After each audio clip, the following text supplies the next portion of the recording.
Folks, it might actually be happening. The Toronto Raptors might be acquiring Rudy Gobert because Vegas puts them as the betting favorites to do so. So I'm going to break down what the latest details on this trade have been, the history of Vegas predicting trades in the past, and what this means for the Toronto Raptors. So without further ado, let's dive straight into it. Hello everybody, Ben Rogers here, the Raptors Digest, once again reacting to Rudy Gobert, to the Raptors, rumors, reports, everything that's coming out. And that's right, I said in the intro, the Toronto Raptors are now the betting favorites to land Rudy Gobert. And it's not just betting favorites, it's 50-50, the 50-50 odds to land Rudy Gobert. And this really caught me off guard, as in previous videos I said this is very unlikely. I still have that inkling, that urge to say that and argue that, but I'm going to break down why we've been mistaken by betting odds in the past. But this is just absolutely crazy, because obviously the OG Anunoby rumors, they've been flying about him being disgruntled. Those have essentially been written off by Raptors management, Dan Tolzman, Scotty Barnes hanging out with OG and going on live streams, roasting Jake Fisher, all that sort of stuff. So, you know, we don't think OG is disgruntled, and Rudy Gobert, center, all that sort of stuff. It makes sense why the media would put that together. However, this MyBookie, so the official sports book making these predictions is MyBookie, and they're coming out saying there's a 50% chance Rudy Gobert is landing with the Toronto Raptors. Now, you look at Rudy Gobert's stats, they're solid. He's a multi-time defensive player of the year, 16 points per game, 15 rebounds. You know, get some blocks in there, 2 blocks per game. Not much of a facilitator, not much of a shooter, but you're getting a defensive presence that can be a lob threat. Not much of a creator in the post, but a scoring threat down there. Maybe not come playoff time when the defenses are centrally focused, but certainly a guy you can put in front of Joel Embiid, Giannis Antetokounmpo to make it tough on him. And in a Raptors defense, it could certainly be wild. Now, I've discussed this. I've went over this in previous videos. A lot of Raptors people are talking about this. However, the reason I don't think this is going to happen, the reason I don't think it's a smart move, or why the Masai Ujiri would go down this path, is considering the asking price the Utah Jazz have put out there for Rudy Gobert. Now, this is the most recent report coming out saying that the Jazz reportedly want a star caliber player, a young prospect, and picks in a trade package for Rudy Gobert. And has another Western Conference executive announces in that tweet, it's pretty astronomical, and I do say so myself, because Rudy Gobert, about 29 years old, you know, early 30s, entering that stage in his career. We've seen these athletic, long, big men sort of fizzle up earlier than, you know, your average shooter or guard or one of these guys, and he's getting paid $45 million until 2026. 2026. So some might look at that saying, okay, you have a star locked in on your team and you control their, you know, ability and stuff, but that is a risk, taking on that financial capital, taking on that load, and it's tough. And you consider that asking price.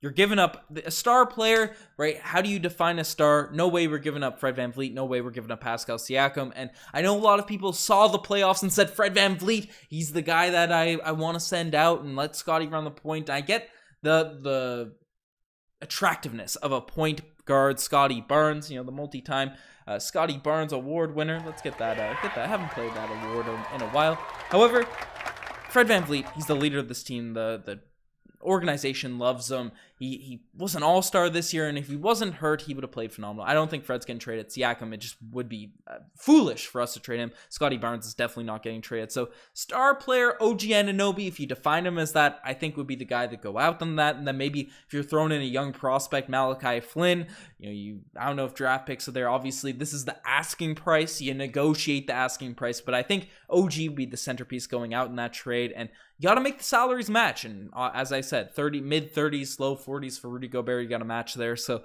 OG and assets are going to Utah in that trade. Probably a Khem Birch or something like that. So that's a lot.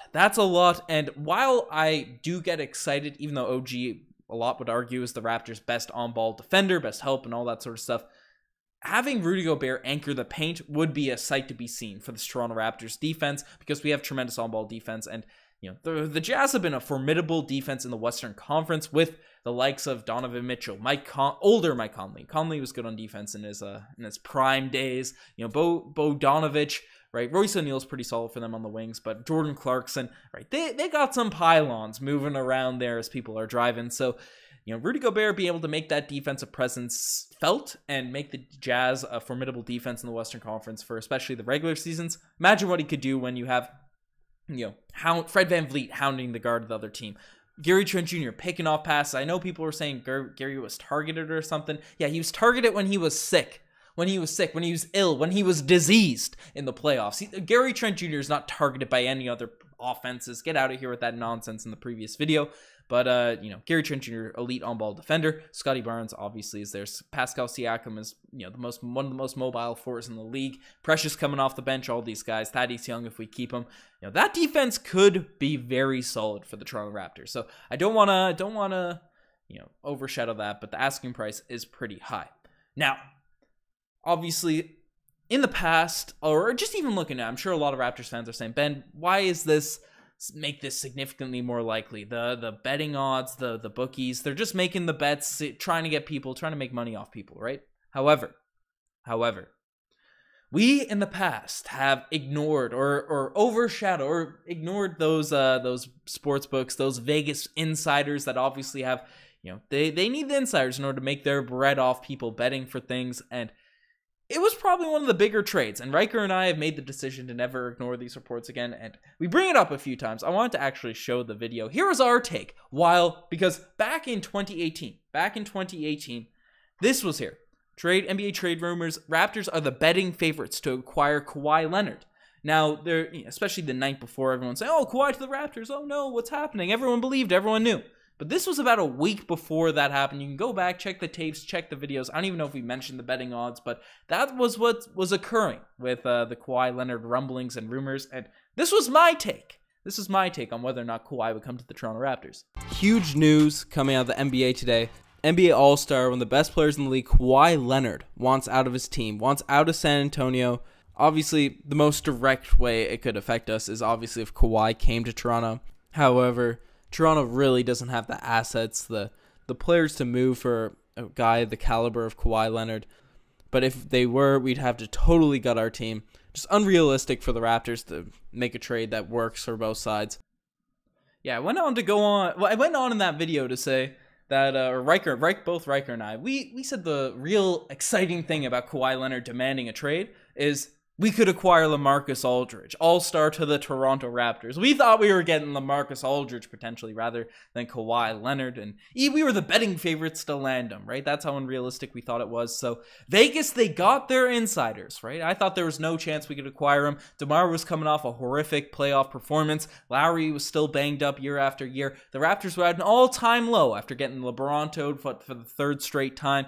And we were able to finesse it. Obviously, Kawhi is a much bigger fish than Rudy Gobert. We could easily acquire Rudy Gobert considering the assets we have. I've used that clip to one because I referenced it a bunch. I wanted to throw it back out to people, get the old GIF loop happening, not just in the corner there. But you can't underestimate those Vegas odds people, because especially with the Toronto Raptors, even though the Raptors don't leak anything and this, that, and whatever, it's a bit sketchy. It's a bit sketchy the Raptors might do this. And you know what? I trust Masai Ujiri, whatever he does, whatever happens. We just saw a ridiculous trade that Marcel and I are going to react to on Courtside Digest there now, with a Christian Wood getting traded to the Dallas Mavericks for essentially nothing. So that's another, team that's a candidate to acquire Rudy Gobert likely off the table, as they've probably got shared up their center there with Christian Wood. The Raptors could get him for a package like the Dallas Mavericks ended up sending to Houston in return for Christian Wood. I would like that. I would like that very much. I've been trying to get Wood on the Raptors for a very long time, but obviously I'm not the GM. But let me know what you guys think. Let me know what you guys think. Would you like to see Rudy Gobert on the Toronto Raptors? Do you trust the betting odds? Do you think it's going to happen? Are you putting money on Rudy Gobert going to the Raptors? Let me know in the comment section below. You're the best to make this far. Check out the Instagram, the TikTok, the Twitter, all that cool stuff. The offseason is right around the corner right now, so vids are coming in hot and heavy. Subscribe to Raptors Digest. Anyways, enough of me rambling. I'm signing off. Cheers.